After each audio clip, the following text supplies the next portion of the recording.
ഞാൻ പറഞ്ഞല്ലോ, എനിക്ക് പരിഭവമില്ല, പരാതിയില്ല. ഞങ്ങൾ പൊളിറ്റിക്കൽ ക്യാമ്പയിൻ നടത്തുന്ന ആളുകളാണ്. ഈ വിഴിഞ്ഞം തുറമുഖം എന്ന് പറയുന്നത് ശ്രീ ഉമ്മൻചാണ്ടി എന്ന കേരളത്തിലെ മുഖ്യമന്ത്രിയുടെയും അന്നത്തെ സർക്കാരിൻ്റെയും വിൽ പവറാണ്. അവരുടെ ഇച്ഛാശക്തിയും അവരുടെ നിശ്ചയദാർഢ്യവുമാണ് ഇത് കേരളത്തിൽ യാഥാർത്ഥ്യമാക്കിയത്. അത് ഞങ്ങൾ ജനങ്ങളോട് പറയും.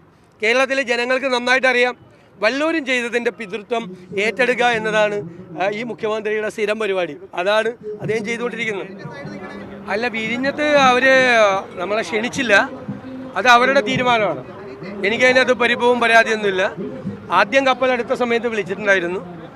പിന്നീട് രണ്ടാമത്തെ പരിപാടിക്കും ഈ പരിപാടിക്ക് ക്ഷണിച്ചില്ല. അത് ബഹുമാനപ്പെട്ട മന്ത്രിയോടും മാധ്യമപ്രവർത്തകരായി നിങ്ങൾ ചോദിച്ചപ്പോൾ പറഞ്ഞത് ഇത് 4ാമത്തെ വാർഷികമാണ്. ആ 4ാമത്തെ വാർഷികത്തിൻ്റെ ഭാഗമായിട്ടുള്ള പരിപാടിയാണ്. അത് പ്രതിപക്ഷം അതുമായിട്ട് സഹകരിക്കുന്നില്ല. അതുകൊണ്ടാണ് ഇത് പ്രതിപക്ഷ നേതാവിനെ വിളിക്കാത്തതെന്ന്. ഇത് സർക്കാരിൻ്റെ 4ാമത്തെ വാർഷികമാണോ? അങ്ങനെയാണെങ്കിൽ കേരളത്തിൽ CPM-ഉം BJP-യും കൂടിയാണല്ലോ 4ാമത്തെ വാർഷികം ആഘോഷിക്കുന്നത്, ആണോ? അങ്ങനെ BJP നേതൃത്വം പറയട്ടെ. 4ാമത്തെ വാർഷികാഘോഷത്തിൽ പങ്കെടുക്കാനാണ് പിണറായി വിജയൻ സർക്കാരിൻ്റെ 4ാമത്തെ വാർഷികാഘോഷത്തിൽ പങ്കെടുക്കാനാണ് പ്രധാനമന്ത്രി കേരളത്തിലേക്ക് വരുന്നതെന്ന് BJP പറയട്ടെ. അങ്ങനെ BJP-യും CPM-ഉം ചേർന്ന് ഒരുമിച്ചാണ് 4ാം വാർഷികം ആഘോഷിക്കുന്നതെങ്കിൽ അത് നടക്കട്ടെ. 4ാം വാർഷികാഘോഷവും ഈ വിഴിഞ്ഞം പദ്ധതിയുടെ ഉദ്ഘാടനവും തമ്മിൽ രണ്ടാണ്. മുഖ്യമന്ത്രി ഇപ്പോൾ അതിൻ്റെ പൂർണ്ണമായ ക്രെഡിറ്റ് എടുക്കാൻ വേണ്ടിയിട്ട് നോക്കുക. ഈ മുഖ്യമന്ത്രി ഉമ്മൻചാണ്ടി ഈ വിഴിഞ്ഞം പദ്ധതി പ്രഖ്യാപിക്കുമ്പോൾ, UDF സർക്കാർ ഇത് പ്രഖ്യാപിക്കുമ്പോൾ അദ്ദേഹം പാർട്ടി സെക്രട്ടറി ആയിരുന്നു. അദ്ദേഹം പറഞ്ഞത് ഇത് 6000 കോടി രൂപയുടെ റിയൽ എസ്റ്റേറ്റ് ഇടപാടാണ്, ഇത് കടൽ കൊള്ളയാണ് എന്ന് പ്രഖ്യാപിച്ച ആളാണ് ശ്രീ പിണറായി വിജയൻ. ശ്രീ ഉമ്മൻചാണ്ടിക്കെതിരായി ആരോപണം ഉന്നയിച്ച ആളാണ്. 6000 കോടി രൂപയുടെ റിയൽ എസ്റ്റേറ്റ് ഇടപാടും കടൽ കൊള്ളയുമാണ്. കേരളത്തിലെ മത്സ്യത്തൊഴിലാളികൾ മുഴുവൻ തകർന്നു പോകും, അവരുടെ ഉപജീവനം ഇല്ലാതായി പോകും എന്ന് പറഞ്ഞ് ഇതിനെതിരായി നിലപാടെടുത്ത CPM ഇപ്പോൾ അത് യാഥാർത്ഥ്യമാകുമ്പോൾ അതിൻ്റെ ക്രെഡിറ്റ് എടുക്കാൻ പോകുന്നത് വൈക്കം മുഹമ്മദ് ബഷീറിൻ്റെ കഥാപാത്രത്തെ കേരളത്തിലെ ജനങ്ങളെ ഒന്നും കൂടി ഓർമ്മപ്പെടുത്തും. 8 കാലി മമ്മൂഞ്ഞ്. ഇത്രയുള്ളൂ സംഭവം. മനസ്സിലായില്ലേ? മാത്രമല്ല, ഇത് സ്വാഭാവികമായ പൂർത്തീകരണമാണ്. 2019 പൂർത്തിയാകാണ്ടാണ് 2015 തുടങ്ങിയ പദ്ധതി 2025 പൂർത്തിയാകുന്നത്. ഗവൺമെൻറ് ചെയ്യേണ്ട 2-3 കാര്യങ്ങളുണ്ടായിരുന്നു. ഒന്ന്, 2017 റോഡ് കണക്ടിവിറ്റി പൂർത്തിയാക്കണം. 2025 തുടങ്ങിയിട്ടില്ല. 2019 റെയിൽ കണക്ടിവിറ്റി പൂർത്തിയാക്കണം. കേരള സർക്കാർ ചെയ്യേണ്ടതാണ്, ചെയ്തിട്ടില്ല ഇതുവരെ.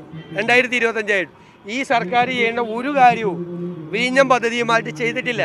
എന്നിട്ട് പദ്ധതി പൂർത്തിയായപ്പോൾ അത് കൊണ്ടുവന്ന ആളുകളെ വിസ്മരിച്ച് അവിടെ പോയി നിന്ന് പടമെടുത്ത് അതിൻ്റെ ക്രെഡിറ്റ് ഈ 4ാമത്തെ വർഷം എടുക്കാമെന്ന് പറഞ്ഞാൽ കേരളത്തിലെ ജനങ്ങൾ വിഡ്ഢികളല്ല എന്ന് മാത്രമാണ് എനിക്ക് വിനീതമായി കേരളത്തിൻ്റെ മുഖ്യമന്ത്രിയെ ഓർമ്മിപ്പിക്കാനുള്ളത്. പ്രതിപക്ഷം പങ്കെടുക്കുന്നില്ല എന്ന് തന്നെയാണോ? അല്ലല്ല, അവിടുത്തെ MP വിളിച്ചിട്ടുണ്ട്, MLA വിളിച്ചിട്ടുണ്ട്. അവരവിടെ പോയി പങ്കെടുക്കും. അല്ല, എന്നെ വിളിച്ചിട്ടില്ലല്ലോ. എനിക്ക് നിങ്ങൾ കണ്ടല്ലോ ക്ഷണക്കത്ത്. എല്ലാവർക്കും MP-മാർക്ക് എല്ലാവർക്കും MLA-മാർക്ക് അയച്ച ക്ഷണക്കത്താണ് എനിക്ക് തന്നത്. മാധ്യമപ്രവർത്തകർ ചോദിച്ചപ്പോൾ പറഞ്ഞത് 4ാമത്തെ വാർഷികം ആയതുകൊണ്ട് വിളിക്കുന്നില്ല എന്നാണ്. അല്ല, വിളിക്കുന്നില്ല എന്നാണ് പറഞ്ഞത്. വിളിക്കാത്ത എന്ത് ക്ഷണക്കത്താണ് എനിക്ക് അയച്ചിരിക്കുന്നത്? ഞാൻ ആ കത്ത് നിങ്ങളെ കാണിച്ചു തരാം. നിങ്ങൾ ആരെങ്കിലും ആണെങ്കിൽ അങ്ങനെ പോകുമെന്ന് നിങ്ങൾ ആലോചിക്കും. എന്ത് ക്ഷണക്കത്താണ് എനിക്ക് അയച്ചത്? ഒരു പ്രോഗ്രാം പോലും എനിക്ക് അയച്ചിട്ടില്ല. 2-ാം തീയതി പ്രധാനമന്ത്രിയുടെ പരിപാടി നടക്കാൻ. പ്രധാനമന്ത്രിയുടെ പരിപാടി നടക്കുന്നതിൻ്റെ തലേദിവസമാണ് എനിക്ക് കത്തയക്കുന്നത്. അത് തലേ ദിവസത്തെ ഡേറ്റ് ഇട്ടാണ് കത്തയച്ചേക്കുന്നത്. തലേ ദിവസം മന്ത്രി പത്രക്കാരോട് പറഞ്ഞത് വിളിക്കുന്നില്ല എന്നാണ്. അപ്പം എങ്ങനെ തലേ ദിവസത്തെ ഡേറ്റ് ഈ ഇന്നലെ തന്ന കത്തിലുണ്ടാകുന്നത് എങ്ങനെയാണ്? അപ്പം ഇതെല്ലാം വെറുതെ.